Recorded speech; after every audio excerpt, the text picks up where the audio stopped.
Hai semua. Assalamualaikum warahmatullahi wabarakatuh. Nama saya Muhammad Rizky Ramadan, absen 20 kelas 10G. Dimana selamat datang di video vlog saya tentang materi biografi. Dan selamat menyaksikan.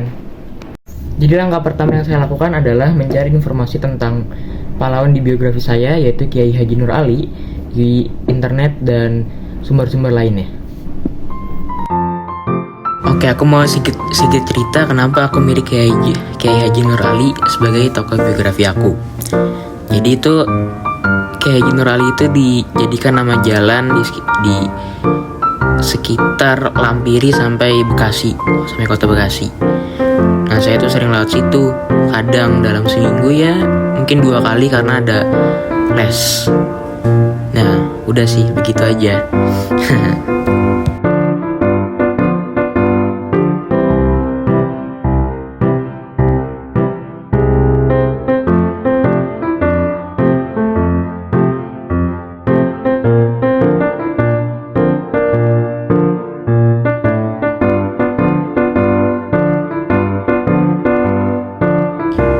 Ini saya lagi nyari informasi tentang Kiai Haji Nur Ali untuk saya ketik di aplikasi.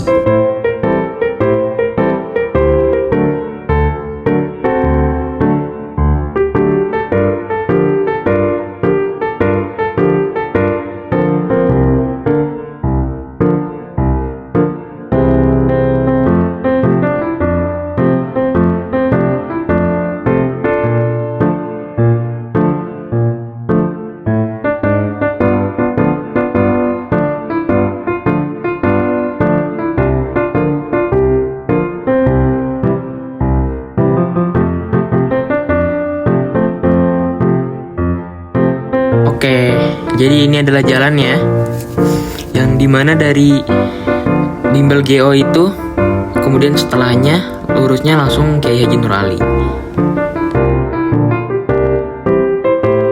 Nah, kalau menurut Google Maps, jalan Kiai Haji Nur Ali itu membentang dari sini. Nah, nih.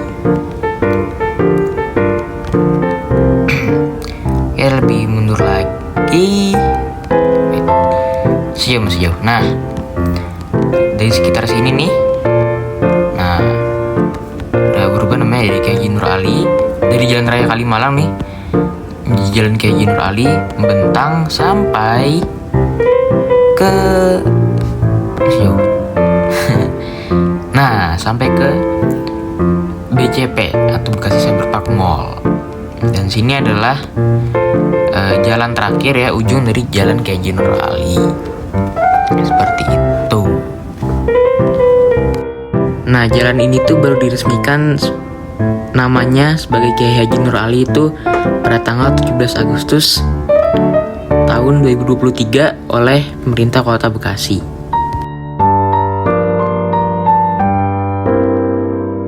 Karena sudah terlalu lama, aku langsung ceritain biografi tentang Kiai Haji Nur Ali. Pada 15 Juli 1914, di sebuah kampung sederhana bernama Ujung Malang, yang kini dikenal sebagai Ujung Harapan Babelan Bekasi, lahirlah seorang anak laki-laki dari keluarga petani yang kelak akan dikenang sebagai Singa Karawang Bekasi. Anak itu bernama Kiai Haji Nur Ali. Ia tumbuh dalam keluarga yang hidup sederhana. Ayahnya Haji Anwar bin Layu adalah seorang petani, dan ibunya Hajah Maimunah binti Tarbin dikenal sebagai sosok yang menanamkan nilai agama dan ketekunan kepada anak-anaknya. Nur Ali adalah anak keempat dari 10 bersaudara. Sejak kecil, hidupnya sudah ditempa oleh kesederhanaan, kerja keras, dan kedisiplinan. Bayangkan, seorang anak kecil berusia 8 tahun berjalan menuju tempat mengaji di Kampung Bulak, Bekasi. Di sana ia belajar kepada guru maksum. Ia mengeja huruf-huruf Arab dengan penuh kesungguhan, menghafal surat-surat Al-Quran, dan memahami dasar-dasar akidah serta fikih. Bagi anak seusianya, itu mungkin terasa berat. Tapi bagi Nur Ali kecil, itu adalah jalan hidup. Semangat belajarnya tidak berhenti di situ. ia melanjutkan pendidikan agama kepada guru Mukni di kampungnya, lalu kepada guru Marzuki di Cipinang Muara. Di tempat-tempat itu, ilmunya semakin dalam. Ia mempelajari bahasa Arab, nahwu, tauhid, dan fikih dengan tekun. Ketekunannya membuat para guru terkesan. Bahkan, ia pernah dipercaya menjadi badal, pengganti guru saat sang guru berhalangan hadir. Kepercayaan sebesar itu kepada seorang pemuda menunjukkan betapa besar potensi yang dilihat orang-orang padanya. Tahun 1934 menjadi titik balik hidupnya. Dengan tekad yang kuat, ia berjalan ke Tanah Suci, Mekah, untuk menunaikan haji dan memperdalam ilmu agama. Wow, pada tahun segitu tuh, susah banget tuh kayaknya buat ke Tanah Suci. Perlu tekad yang kuat juga pastinya. Perjalanan itu bukan perjalanan yang mudah pastinya. Ia harus meminjam uang dari seorang tuan tanah dan berjanji akan menyicilnya setelah kembali. Namun bagi Nur Ali, ilmu dan pengabdian kepada agama lebih berharga daripada rasa takut terhadap kesulitan.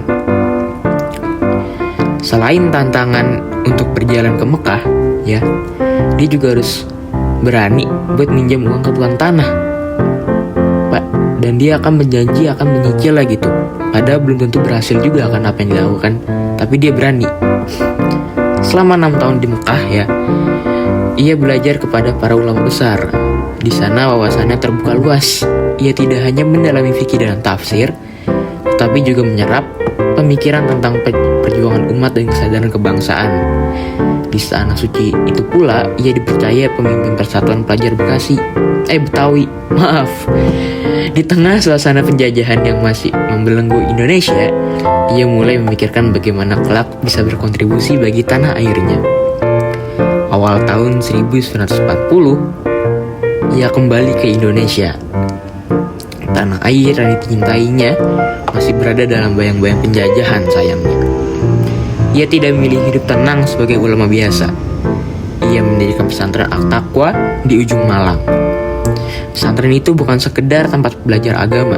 Ia menjadikannya pusat pembinaan akhlak, karakter, dan semangat kebangsaan.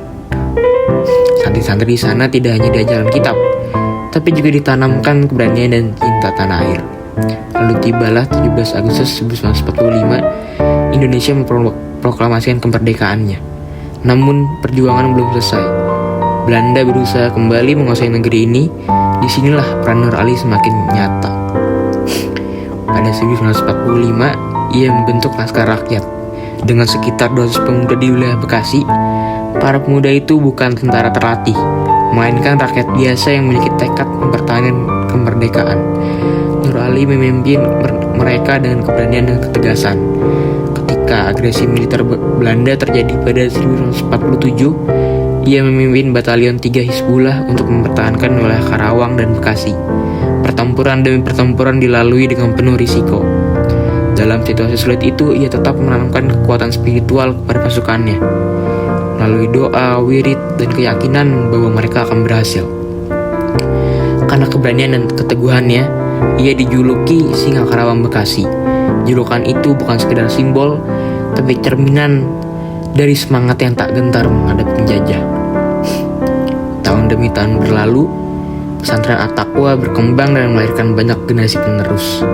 Nama Nur Ali semakin dihormati, bukan hanya sebagai ulama, tapi sebagai pejuang kemerdekaan. Pada 29 Januari 1992, dia wafat di Bekasi dalam usia 78 tahun. Namun kisahnya tidak berhenti di sana. Pada 3 November 2006, pemerintah Indonesia secara resmi menganugerahkan gelar pahlawan nasional kepada Kiai Haji Nur Ali sebagai bentuk penghargaan atas jasa-jasanya bagi bangsa dan negara. Kini namanya dikenang sebagai ulama yang tidak hanya mengajar dengan kata-kata, tapi juga dengan tindakan. Seorang guru yang turun ke medan perjuangan, seorang pejuang yang tetap menjaga nilai agama, dan seorang pemimpin yang membuktikan bahwa keberanian, ilmu, dan iman dapat berjalan beriringan.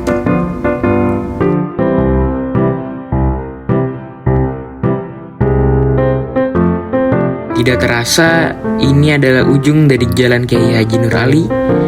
Dan itu saja cerita biografi tentang Kiai Haji Nur Ali. Sekiranya itu saja dari vlog saya tentang Kiai Haji Nur Ali. Terima kasih, gue ini dan teman-teman sekalian telah menonton.